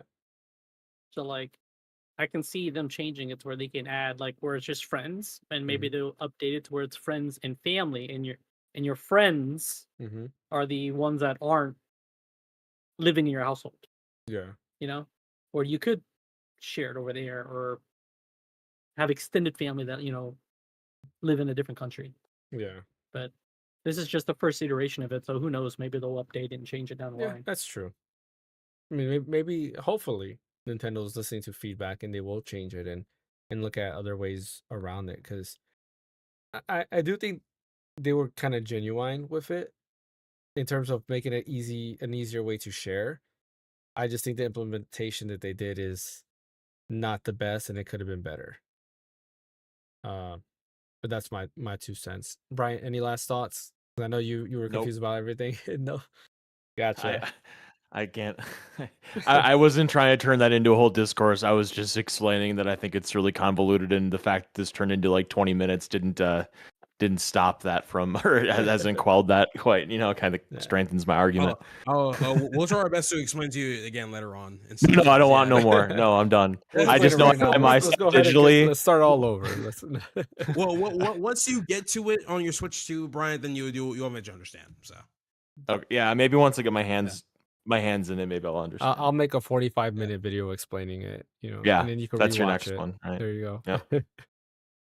All right. Let's go ahead and end this with what we've been playing, aka Expedition 33. I assume everybody's been playing. Yeah, before we jump into this, we should probably disclose where we are with the least amount of spoilers possible. Oh yeah. Just so we So don't like, yeah. I think all you So- guys are further than me because I actually haven't No, I'm played in the not. last 2 No. days. No, I'm not. I'm not further than you. I haven't. You know, I it's a really good way to have know how many characters are in your party. one. Still 3. 3. You have One. okay, so I'm further than you guys. Yeah, Okay, I'm cool. sure So we you're can talk further, about like- it. I just got to the red trees. Okay. Yeah. Okay, yeah, we're on the same then. Yeah. I'm still with Gustav when he's at the island and stuff. Like I'm at the last time where we talked about it and stuff because I haven't gotten a chance to play for a bit. I've been Okay. taking care of a kid. So you're still in the but yeah. prologue? No, he's past the prologue. Or No, Act One? you're on He's the at the island. You're beginning not of on Act One? Lumiere anymore. I'm on the beginning of the island. Oh, Okay. he's at beginning of Act 1. Yes. Sorry, back Yeah. Okay.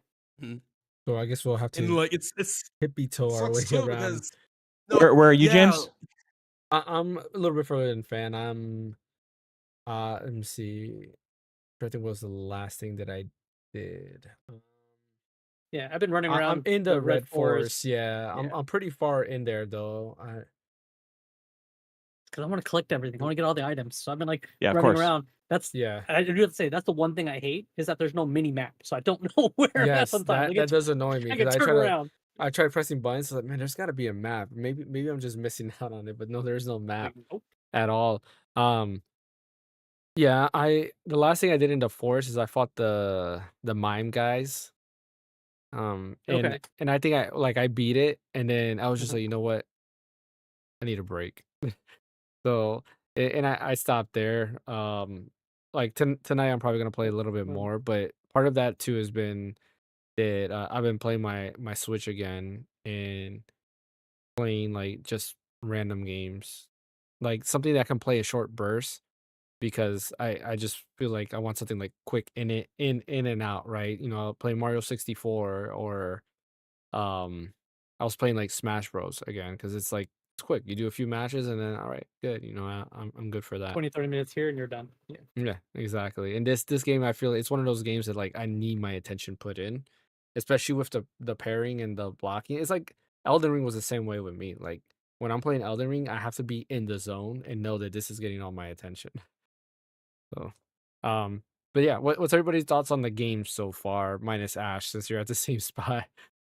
I So- still love the game. I just didn't have time to get into it, so I'm sorry.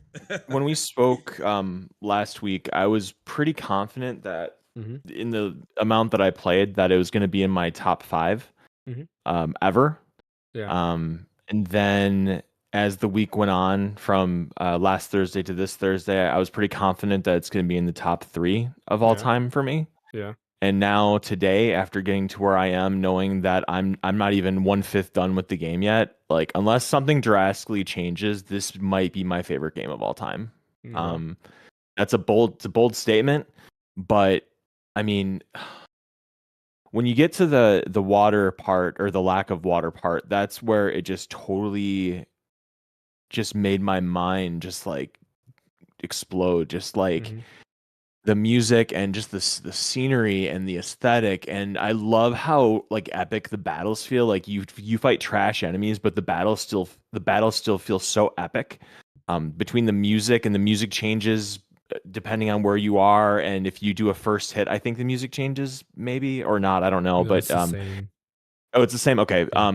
but it does change based on where you are though. Like what Yeah, what each area has a what different, level? Yeah, each yeah. area has their own battle theme.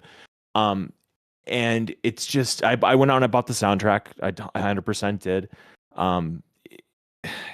What else can I say about it? It's just I love the style of it. You can just tell that it was just developed.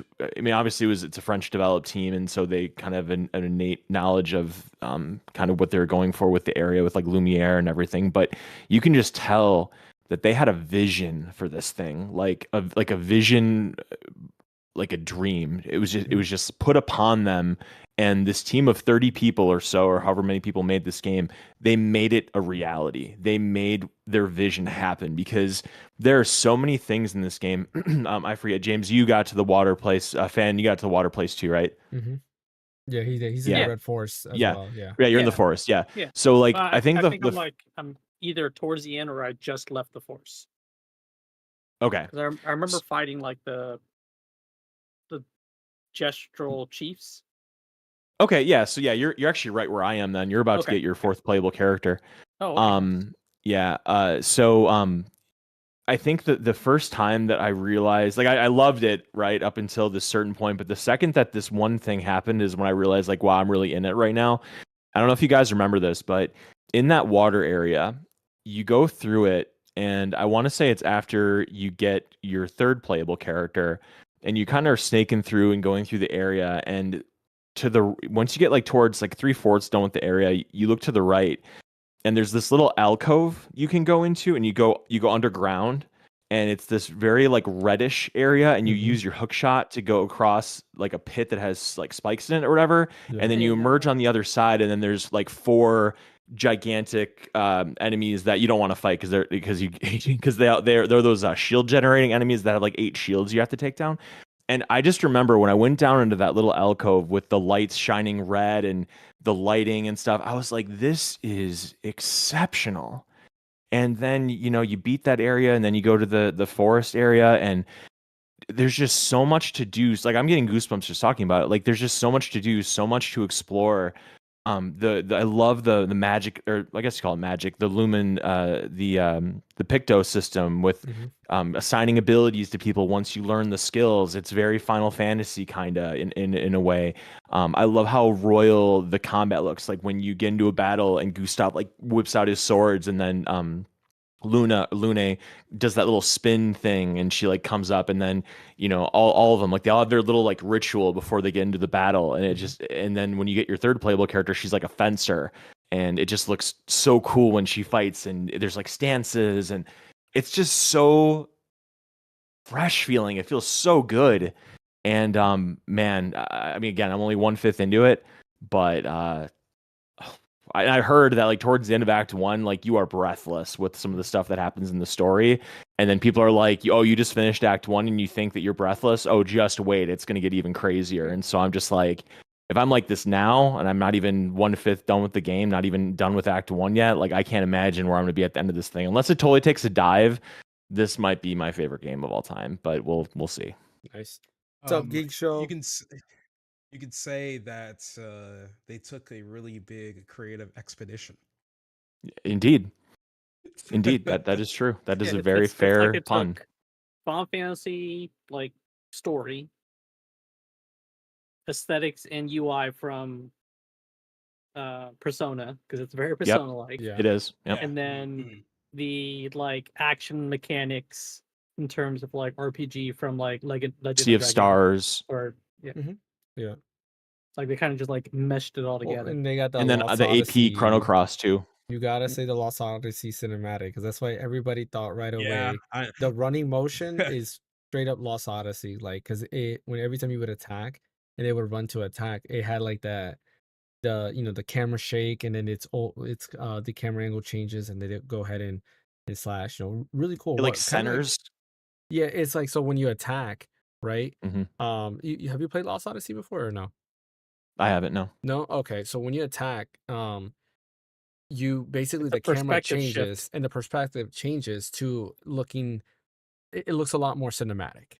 And Okay. there's like certain things, like, think of kind of like in certain aspects, like when in Legend Dragoon, right? When you beat a boss, how like the It's been a perspective long changes, time and since I like, played that, but I did play it. okay, well then that's a bad way to think about it. But anyways, they have this perspective to it, and then they definitely Mm. took from Lost Odyssey, because a lot of people who play Lost Odyssey sees that in the game, and that's what drew me to the game right away. Is like, there was something about that perspective, even though it was just turn based, and of course you press the right trigger for the ring, which was borrowed from Final Fantasy VIII. But every character had Mm. that, and each ring had a different effect. So like, depending on what ring you had equipped to your character, it did something different. Like, all of that put in there is kind of cool. Like, that's what I like about that. It's just the more cinematic feel to it. Not to say that Final Fantasy is not cinematic, right? Because somebody might come here and say that, oh, I'm trying to say Final Fantasy VII Rebirth or whatever is not cinematic. That is cinematic too, but in a turn-based game, the only other game that's done something like this was Lost Odyssey. There's no other turn-based game that's done that, and that's what makes Lost Odyssey so special as well, which is kind of cool. But you could definitely tell the devs they loved RPGs, right? Turn-based RPGs, to be Yes. more specific. and they brought all of that to this. They brought Lost Odyssey, they brought Final Fantasy, they brought Persona. They've brought Mario RPG, Sea of Stars, those time mechanics. They brought a little bit of Souls games in it, right? Because the aesthetics definitely feels Yep. very Souls like. Yep. The enemies look very Souls like. This is a lot of the stuff there is something you would The see in Dark resting Souls. points respawn the enemies Yep, too. respawning Yeah. the enemies. Yep, they Mhm. brought that. So they're definitely in love with Japanese games in just general, which is what I I read really like that about it. I read that they like obsessed over that battle system. Like Yeah. they loved RPGs so much that they just had to get that battle system right. And kudos to them. I think it might be like it's up there with Persona for one of my favorite real time turn-based battle systems. 100%. I mean, I agree. The battle system is very, very what's the right word I'm looking for?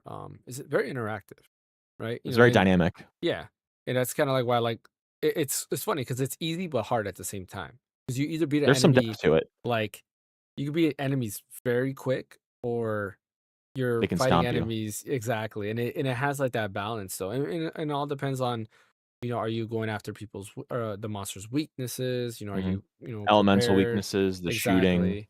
Exactly. How you use your skills in a role, like your turns actually matter. Like, what's her name? Uh, the Male or the yes, Lune? yeah, male. With her, like she has that ability to make monsters weak to fire, so you can burn them, and then Mhm. with Follow Luminate, up with you can somebody else. do exactly, and it's kind of cool, like how they have stuff like that, and you know when it comes to They like all that play very dynamic. different too. I think you have to say that too. Like Gustav, Lune, and Male, Oh and yeah, the fourth character, they're totally different from each other. They are. I mean, like you could say that the characters in Final Fantasy 9 are different than each Mhm. other, but at the end of the day, like they attack, they have magic, Yeah. or like they steal or whatever. They're all kind of similar.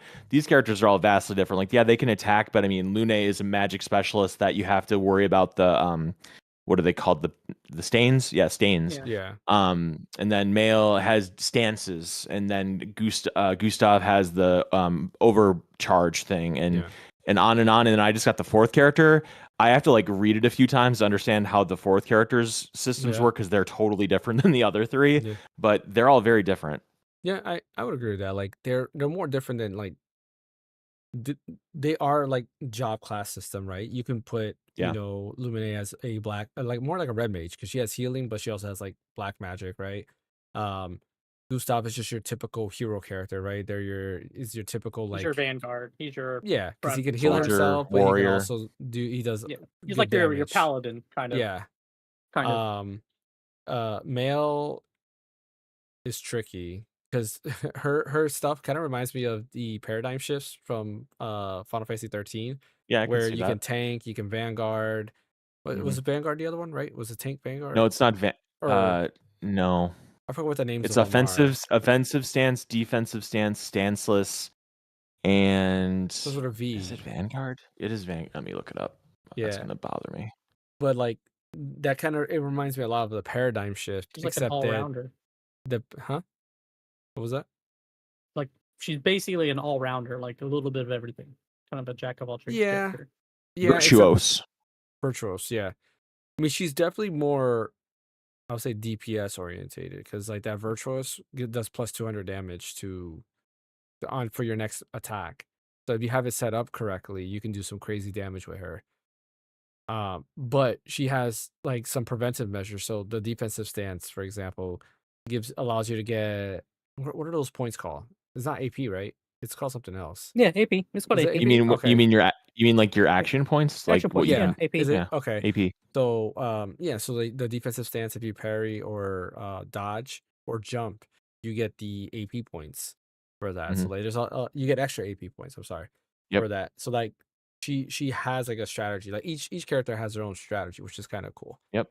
And that's one thing I definitely do like about this game. Don't know if I'm game of the year yet or if it's my favorite RPG, but of course I gotta give it time and see. Because sometimes for me, an ending can break a whole game. I am But so far. I've heard positive things about the ending though. So, yeah. I am so far game of the year, but I mean, dude, Oh, I'm sorry. yeah, Death Stranding 2. Oh, Game of like all time favorite game. I'm sorry. oh, okay. All Yeah. time? Oh, Yeah. all time? I, That's I, I said interesting.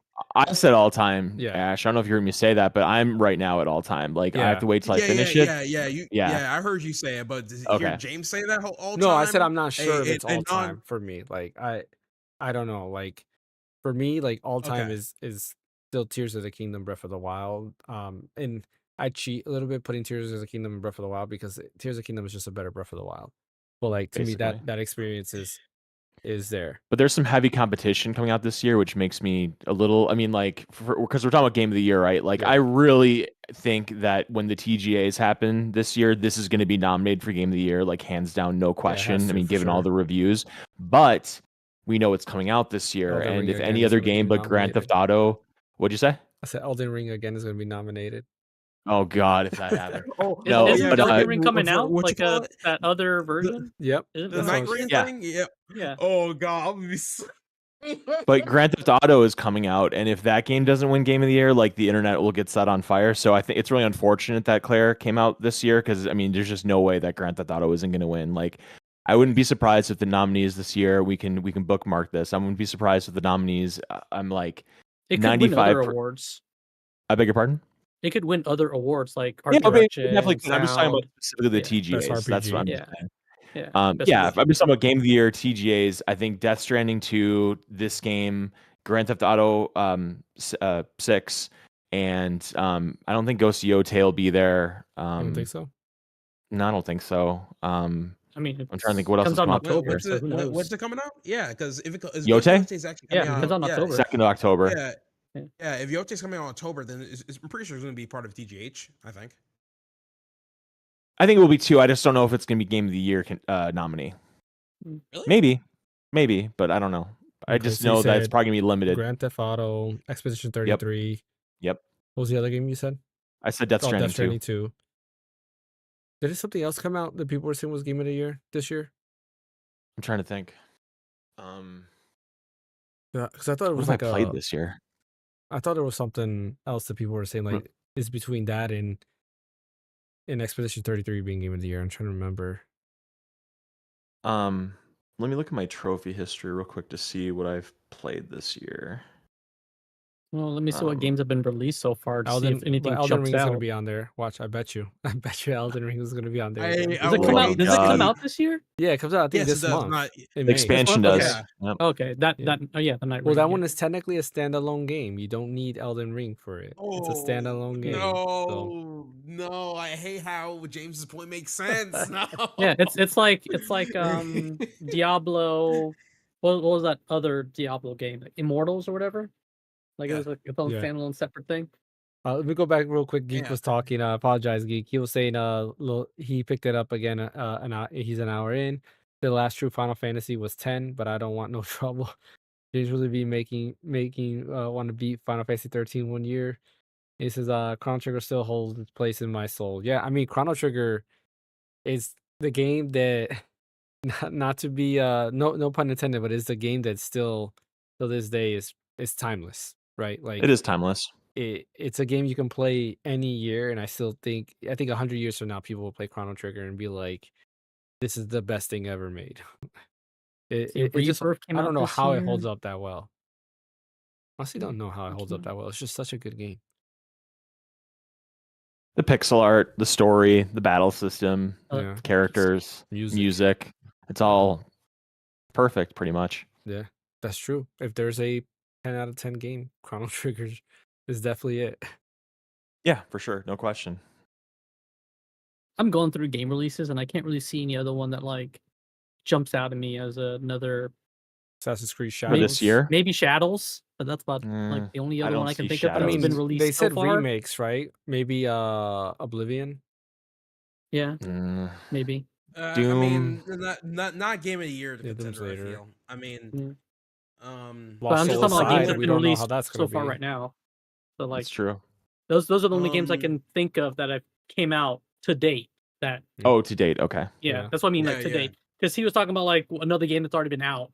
Yeah. I thought Maybe there was Indiana one. Jones: The Great Circle. Maybe. Did that come out this year? Or was that? Did that come out Yeah, it this came out- year? I it thought they was came out last December. year. Yeah, it was December. Oh, so wait. technically, it does count for this year because it came out December. Yeah, because it was Okay. after.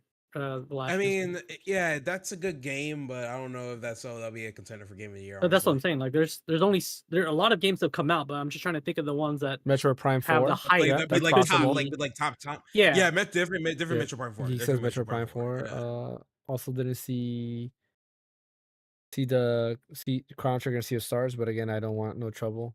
Really? You didn't see the Chrono Trigger? Like the whole getting into battles system is from Chrono Trigger, where they're on the map and they just jump out. Like that whole thing, it was borrowed from it. The being able to combine moves was borrowed from Chrono Trigger.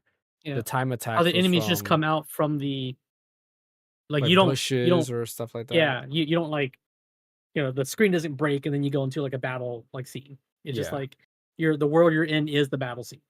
Like it Mhm. just I gotta catch up with that game this weekend, man. I swear to God. What, Sea of Stars? Or No, this no, edition? Oh yeah, that's a news item, by the way. They Expedition. announced that expansion's coming out at the end of the month. I'm very excited about that. Yeah. What happened? What'd you say, The Brian? Sea of Stars Sea of expansion. Stars pass. expansion. Yeah, Or expansion. Yeah, that's another is game it- to get into. Sea of Stars. I keep forgetting about Sea of Stars. and the trying to Throes pick it of up, the so- Watchmaker. Is that what it's called? I believe so, yeah. Stars Was that it expansion. though? I mean, that's really all it really needs to be Chrono Trigger. It doesn't. There is some other like. I don't want to spoil that because that's kind of story related, so that can get spoiled. There is some other For what, stuff. Chrono Trigger? Sea of Stars. Oh, okay. There's some other stuff. I don't really want to spoil that part. See what other But game? yeah, yet? there are elements that are inspired by Chrono Trigger for sure. Yeah. But yeah, Prime 4 is a good contender as well. Different type of Maybe. game. Call of Duty. I guess there always is like an obligatory Nintendo game at the game for Game of the Year. So maybe, I mean, maybe Metroid Prime 4, or maybe there's going to be a bigger holiday game that'll really shake it up. Nintendo doesn't have anything really past July except for unless we get a brand new Mario game. Like I'm thinking that they might drop a new Smash. They might announce a new Smash style at the Game Awards.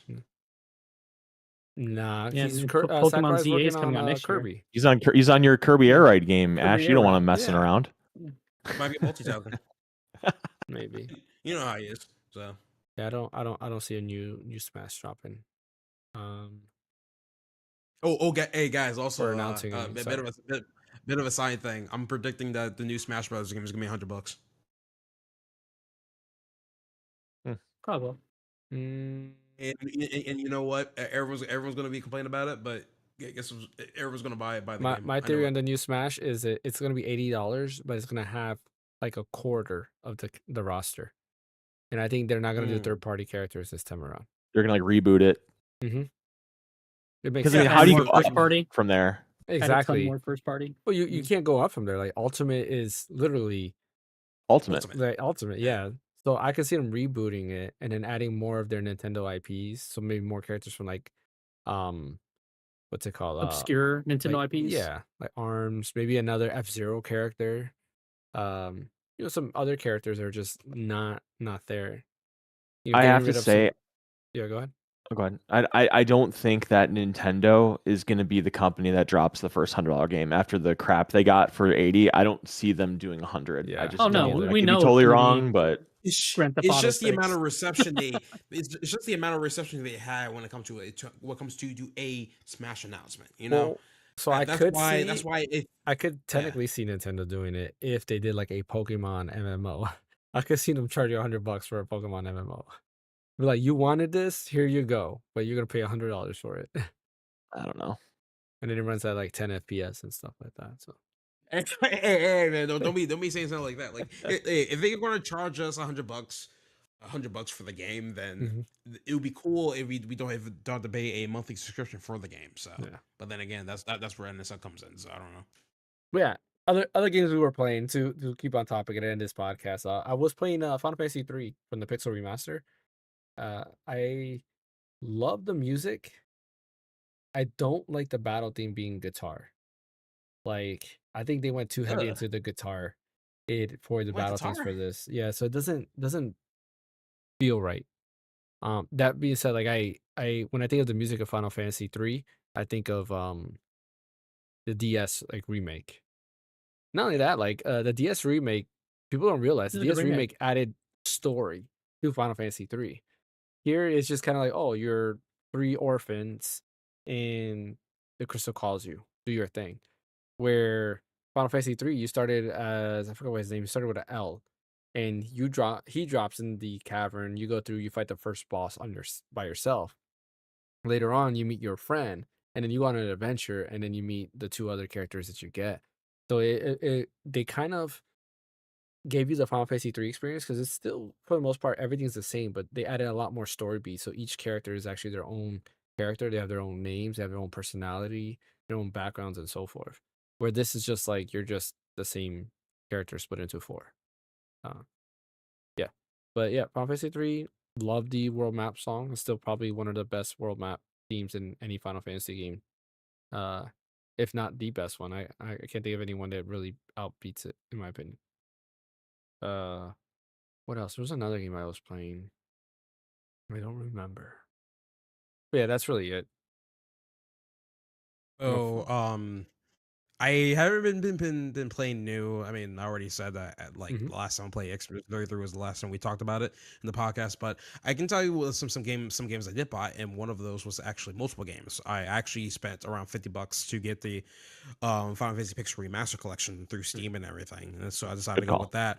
And once I'm done with Expedition 33 in like other games that were in my backlog, I'm thinking about doing like a binge throughout the entire Final Fantasy series. Starting with 1, which I already have Final Fantasy 1 on my 3DS, so I want to Mhm. finish that first, Yeah, and then the move on Japanese to 2. 3DS version is amazing.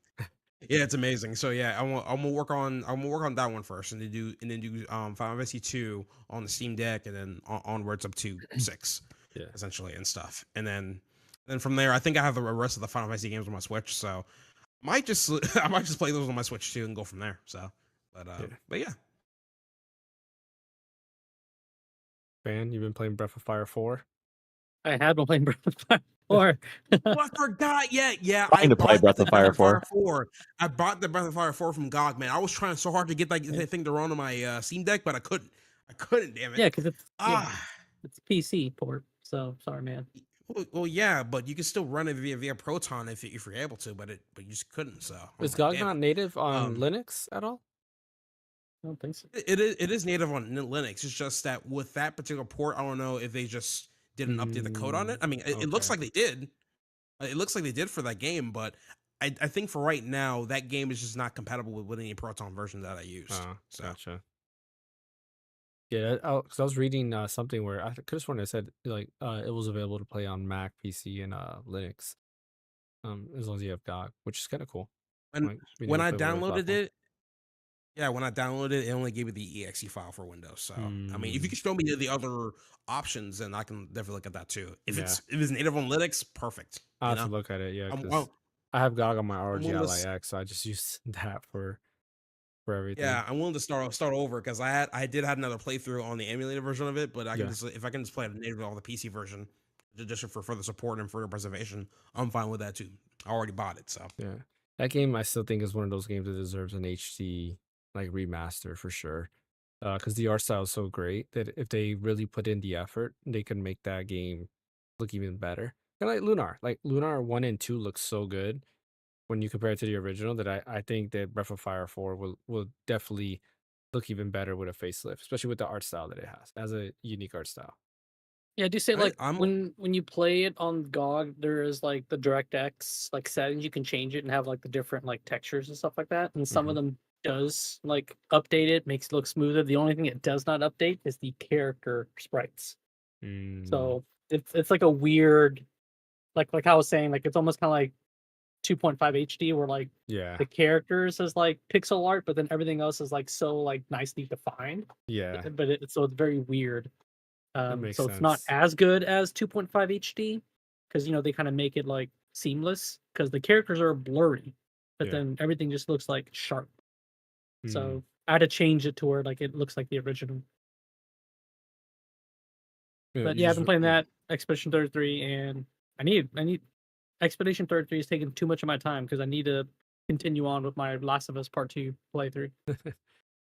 I was gonna mention, I forgot to mention because now that you said that about Breath of Fire 4, in Final Fantasy 3, they added like a CRT like filter thing. I think they call it classic look to it. It's kind of cool. Like I'm not gonna lie. The font, I changed it to the classic font, I think it's called. Definitely that font looks way better than the newer font. But then I did like the CRT feel, and it does. I don't know, like there's a lot of things with these CRT filters where they look too fake. Like I look at it, I'm Yeah. like, That's this Like doesn't too that's what look. I'm about to much. say. Yeah, Yeah, that's what I'm about to say.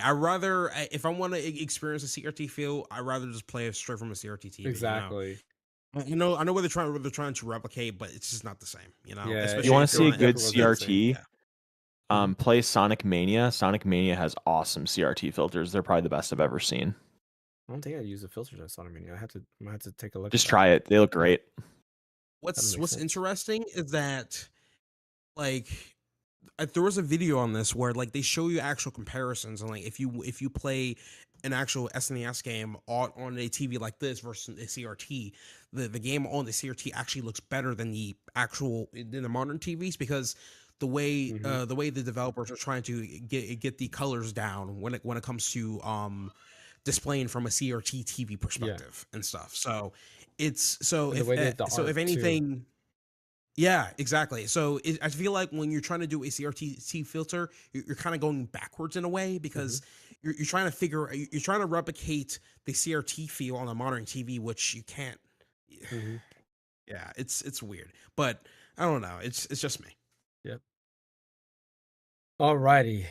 With that, we are going to end today's podcast. Appreciate everybody for showing. As always, don't forget to hit that like and subscribe button. If you're on YouTube, if you're over on Twitch, hit follow. If you're not on Twitch, I am simultaneously streaming this on Twitch as well, so you can go ahead and hit follow there as well. We will be back tomorrow with the group stream, continuing our playthrough with Split Fiction. I'll be playing that. I haven't decided. I might play it off my PS5. I might unbox it and actually use my PS5 so we can do it that way. But if not, I'll play it off my ROG Ally X. Um, so we won't have what happened last stream, because it just seems when there's a lot of particle effects, my GPU can't handle it and it runs out of VRAM and then OBS crashes. Uh, so yeah, you guys see a new GPU, let me know. Put it in the comment section or something, because that's what I need. Anyways, Brian, where can I catch you Too at? much your son's computer. At Red So Deep on Blue Sky. What about you, fan? Yeah, Phaneckswhy at all the socials. What about you, Ash? Just as a story on my YouTube. So And as always, you can catch me right here at the Random Encounter. I didn't do the video this week. Yesterday my internet went out, so didn't do that. But we do have what's that OST coming up? That'll be up next week, for sure.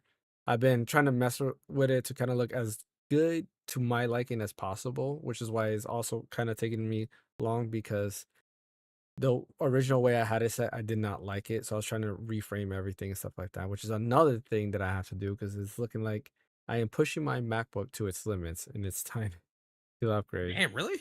Yeah, because all the Oh, wow. effects that I'm using, things like that, it's really pushing it to its limits where I'm getting frame drops now. So I'm trying to find other ways to do the same things that I'm trying to do without getting those same frame drops. But anyways, thank you, fan. Thank you, Ash. Thank you, Brian. We will catch you guys next time.